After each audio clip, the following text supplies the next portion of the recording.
பாத்தீங்கன்னா 9வது நாள்ல இருக்கும். இன்னும் 4 நாள் தாங்க இருக்கு தீபாவளிக்கு. என் பின்னால கிரௌட பாத்தீங்கன்னா ஜேன்னு இருக்காங்க. இந்த கிரௌட் நீங்க மிஸ் ஆயிடக்கூடாது. So come and join us at 13th Deepavali Carnival 2014.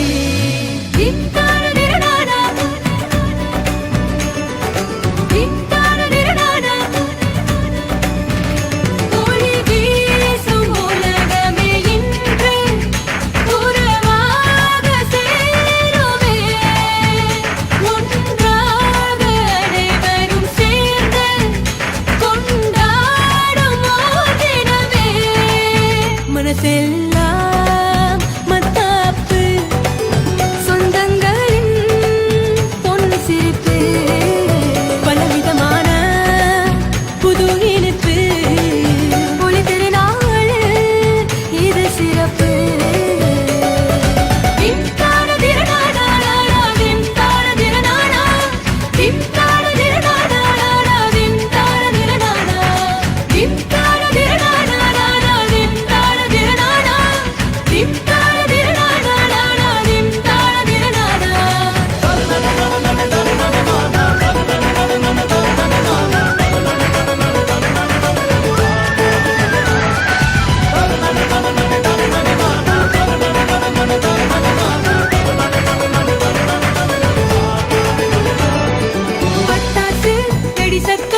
மகிழ்ச்சியான